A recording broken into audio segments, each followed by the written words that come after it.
I mean, the only thing, what did I think Michael Saylor said? The only thing better than Bitcoin is more Bitcoin. But as far as all our investments, it's all in Bitcoin. I have my businesses as well. So it's the asset that, I'm going to keep buying forever. I'm going to buy every top that comes, and I'm going to buy it at 500,000. I'm going to buy it at 1 million, and I'm going to buy it at 5 million. And I'm going to continue to convert all my fiat into Bitcoin as fast as I can. And then the goal is to never sell the Bitcoin. Yeah. And we do that. We harvest the appreciation gain of Bitcoin by using debt.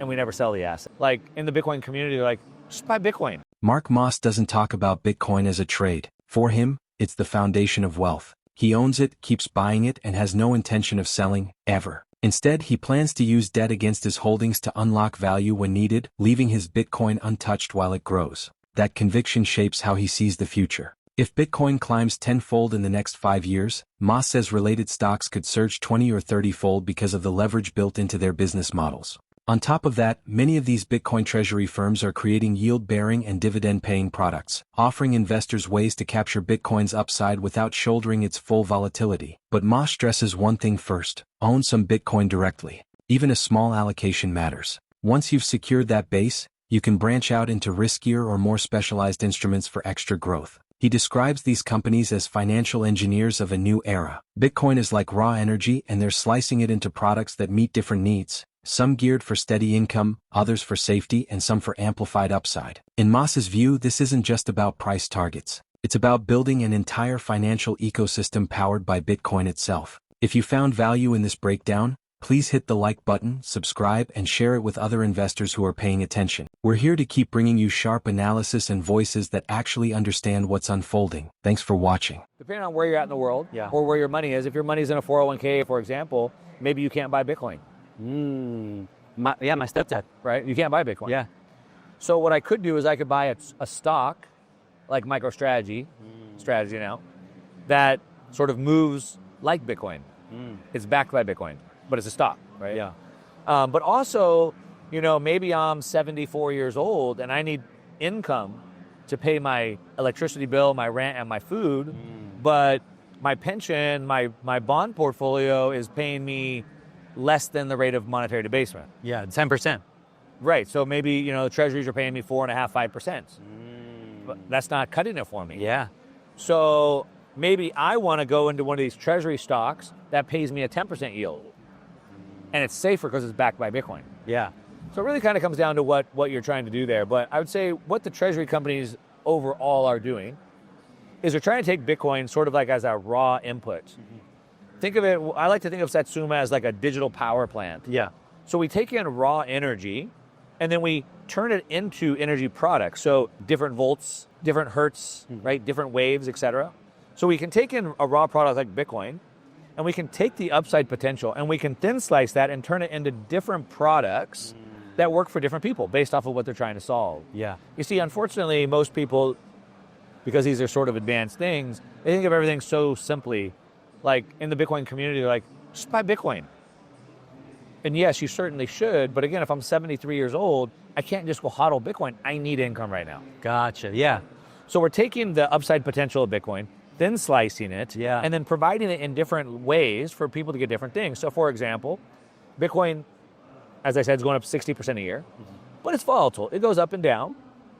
So if I need to pay my bills next month, but the price of Bitcoin dropped down, then that's bad for me. Yeah. So I might be willing to give up some of the volatility and some of the upside in order to have this stability. Yeah. Right? That's a trade-off I'm willing to make.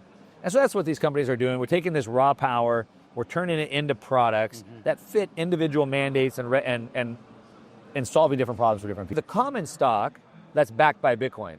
So that's like the company stock. And I think most treasury companies, Strategy, Metaplanet, I think Satsuma, we should outperform Bitcoin 2 to 3 times. Wow. So if Bitcoin goes up 10 times in the next 5 years, these will go up 20 or 30 times. Interesting. Right? But then what Strategy has done and what Metaplanet's now about to do and what we want to do is create additional products that are not all about the upside potential, but then they're like I said, different yielding products, dividend products, et cetera. So if I want maybe some more volatility, I want more explosive to the upside than just Bitcoin alone, then I'd buy the common stock. And so what happens is I think everyone should just, first of all, buy Bitcoin. Just buy Bitcoin. Get off zero, yeah. Get off zero, exactly. But then most portfolios, once you have a little bit of money, there's room for some risk. I figure I have my base allocation. Yeah. Now, could I take a small percentage, 10, 20, 30%, and try to get some additional upside from there? Yeah. And I think that's where these companies kind of come into play. The only thing, what did I think Michael Saylor said, the only thing better than Bitcoin is more Bitcoin. Yeah. So I don't know if I should say enough, but you know, what Howard Hughes, when he was one of the richest men in the world, they said, how much is enough? He said, a little bit more. and I don't hold that worldview. So, I mean, yeah, you know, I have enough. I've done well. Pretty much all I buy is Bitcoin. Yeah. I own real estate. But those are what I call trophy assets. Yeah. So I have this beautiful ranch property in Austin that we go out to, and I've seen your stories. I have cows and goats out there, and like we go out there, and that's like my safety insurance plan. And we just recently built this beautiful beach house in Cabo, and so we have assets that we use. You know, we have toys and whatever, things like that. But as far as all our investments, it's all in Bitcoin. I have my businesses as well. So it's the asset that, you know, I'm going to keep buying forever. I'm going to buy every top that comes, and I'm going to buy it at 500,000, I'm going to buy it at 1 million, and I'm going to buy it at 5 million, and I'm going to continue to convert all my fiat into Bitcoin as fast as I can. And then the goal is to never sell the Bitcoin. Yeah. And we do that. We harvest the appreciation gain of Bitcoin by using debt. And we never sell the asset. Mark Moss makes a sharp point. Most people think being an investor means sitting back and picking stocks. But if you look at Warren Buffett or Ray Dalio, that's not what they did. Buffett built Berkshire Hathaway. Dalio built Bridgewater Capital. They created businesses that generated cash flow, and then they invested that money. That's the real formula. Create more than you consume, save the difference, and put it to work. When it comes to Bitcoin, Moss says managing it gets more complex as your stack grows. A small amount can sit safely in cold storage. But once holdings reach a certain size, you start spreading it out, maybe into ETFs for retirement accounts, multi-sig wallets for security, some on exchanges for liquidity, even payment apps like Venmo. At that point, the question of custody versus ownership becomes unavoidable. Do you actually own your Bitcoin, or are you trusting a custodian? Moss also points out how he approaches new tools. In his own business, AI hasn't replaced anyone, but it has made his team far more efficient. That higher productivity translates into bigger profits. Profits he then funnels into Bitcoin. For him, it's about using every tool available to create more, save more, and invest more. That's the mindset shift. Things don't happen to you, they happen for you. Let's get back to the interview. Because I see way too many people that come into this world and they want to quit their job and be a full-time investor. And you look at Warren Buffett or Ray Dalio and these investors that made all this money, legacy wealth, but they don't realize that Warren Buffett wasn't just an investor. He created a company called Berkshire Hathaway. He went to work at a company every day. And Ray Dalio created a company called Bridgewater Capital, right? So they weren't just investors, they had a business.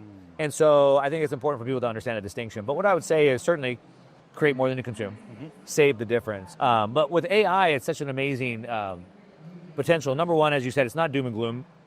All the technological revolutions we've had, we're on our sixth one now, have every single time they've said they're going to take all the jobs, but every single time they've created more jobs than they've taken. But there is some displacement. Some jobs go away. Of course. So when automobiles came out, the people that made the horse buggies, not as many people wanted horse buggies anymore. Of course, yeah. Right? But then all of a sudden now there's a whole automobile industry that wasn't there before. Right? Yeah. So I think, you know, for the people that are lazy, I'm just going to call them out. Yeah. The people that are lazy and they just want like, I just want to do the same thing every day for the rest of my life and I want you to pay me more and more for the same thing. Yeah. Right? You know, for them, you know, it's not going to work out super well because your job could get displaced. But for those of us that are creators, it's an amazing opportunity because I like to say that the future is not evenly distributed. Yeah. So right now we have this like period of time, maybe a year or 2 years, where we as creators, especially in this digital asset space, can leverage AI to get way ahead of everybody else. It gives us a way to reinvent ourselves. Yeah. Gives us a way to create new products that we didn't know that we could create before. And so there's amazing opportunities for us. And then what we want to do is we use that increased efficiency. So for example, in my own business, we've been able to scale my business faster. We didn't fire people, but we maybe didn't hire as many people. Yeah. Which means my profitability went up. And I take that extra profit and I put that into Bitcoin, right? So we do that. But I think that's the opportunity. I think we look at it as things happen for us and not to us. Yeah. Right? Yeah. These tools are here for me to grow, not to punish me. I think everyone in this creator space is uniquely positioned to take advantage of it. And it's one of those things that the more you have, the more you have to think about it. Yeah. The more you have, the more complex of a system you have to set up. So again, like the Bitcoin maximalists that are trying to get their first, you know, 0.1 Bitcoin are like, just buy Bitcoin, put it into cold storage. But as you get more, you do different things. So for me, for example, I have Bitcoin ETF. Yeah. Because I have accounts that I can only get access to there. I have Bitcoin on exchanges. Yeah. I have Bitcoin in multi-sig. I have Bitcoin on single sig. I got Bitcoin on my phone. I got Bitcoin in Venmo, right? Like, it starts going everywhere. Gotcha. And so the more you have to start thinking about it differently. But back to your question, when I think about my kids and future generations, so we have two things we have to think about. One, we have custody, and two, we have ownership. And those are not the same, okay?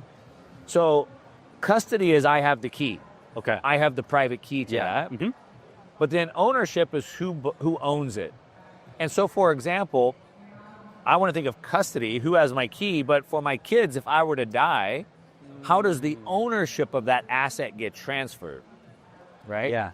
Now, if, my kid's old enough and they know about Bitcoin, like, hey, son, if I die, my key's in that safe, go get it, right? But again, when you have more Bitcoin, you have to kind of think about what are all the assets that I own, and how do I pass those down legally to my heirs? Yes. And there's some things I have to take into consideration. So like number one, how do I make sure that my heirs get these assets without being taxed to death, without going through probate, without paying inheritance tax? I also have to think about if they get these assets, what are they going to do with them, right?